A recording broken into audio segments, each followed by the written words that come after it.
The morning sun pierced through the towering trees, casting golden beams on the forest floor. The air was crisp, filled with the earthy scent of damp leaves and pine. This was hunting season, a sacred time for outdoor enthusiasts who thrived on the thrill of the chase. Among them was a group of four trudging silently through the dense undergrowth. Their boots crunched softly against fallen twigs, their rifles glinting under the dappled sunlight. Each carried a mix of anticipation and caution, knowing that a single moment could make or break the day. Lars, the unofficial leader, moved ahead like a shadow. His sharp gaze darted between the trees, always alert. Behind him was Greg, the joker of the group, who couldn't resist whispering a sarcastic remark every now and then. "What if we find Bigfoot instead of a deer?" he muttered, earning an eye roll from Lars.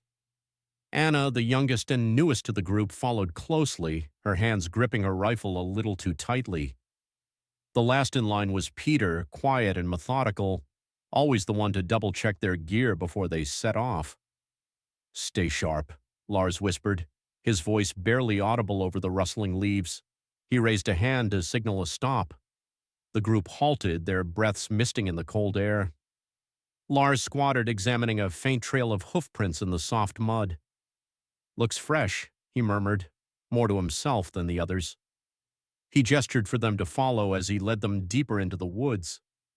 The forest seemed to hold its breath as they moved. A distant rustle caught Lars's attention. He froze, holding up a fist. The others stopped in their tracks.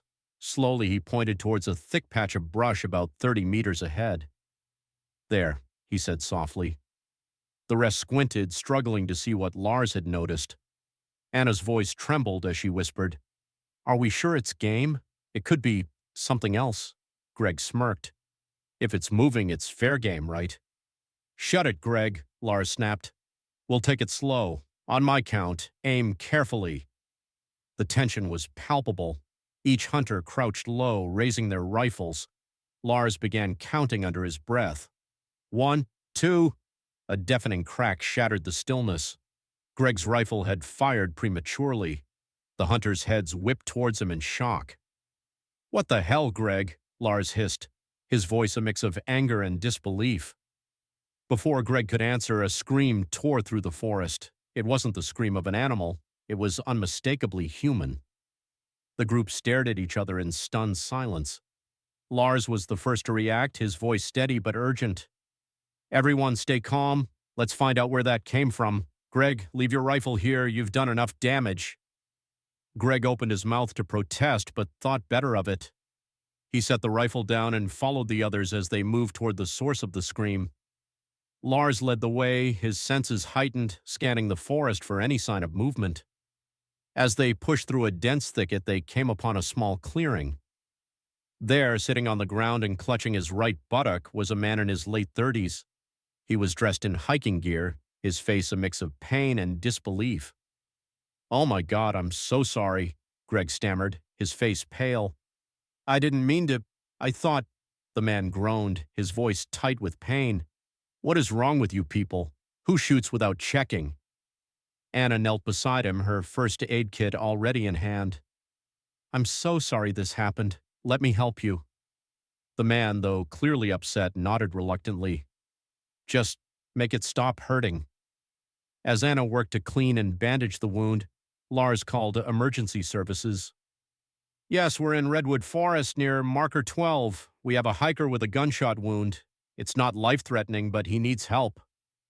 Greg paced back and forth, muttering apologies under his breath. Peter stayed by the injured man's side, offering what little comfort he could. "What were you even doing out here?" Lars asked, trying to distract him from the pain.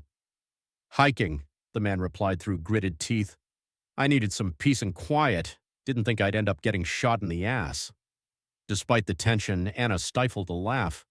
"Well, you'll have quite the story to tell." "Yeah," he said, managing a weak smile.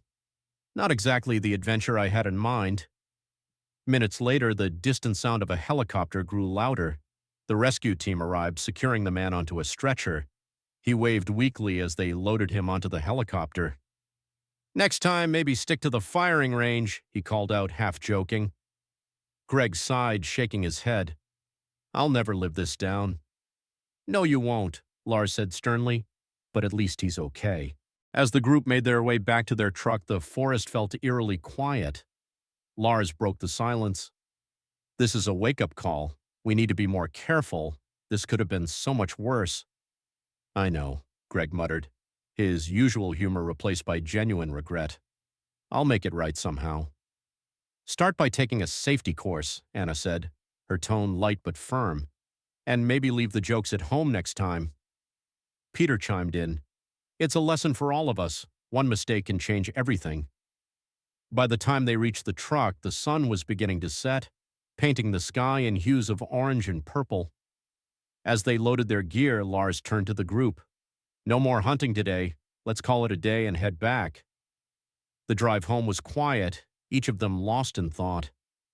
Greg stared out the window, replaying the events over and over in his mind. Anna and Peter exchanged a few words about safety protocols while Lars focused on the road, his jaw set in determination. This wasn't just an ordinary hunting trip. It was a day that would stay with them forever. Want more suspenseful and thrilling tales like this one? Don't forget to hit that subscribe button and ring the bell icon so you never miss an update. On Glowing Stories, we bring you edge-of-your-seat adventures filled with twists, humor, and lessons that linger long after the story ends. Share this story with friends who love a good thrill and drop a comment below with your thoughts. Who knows? Your suggestion might inspire our next gripping tale.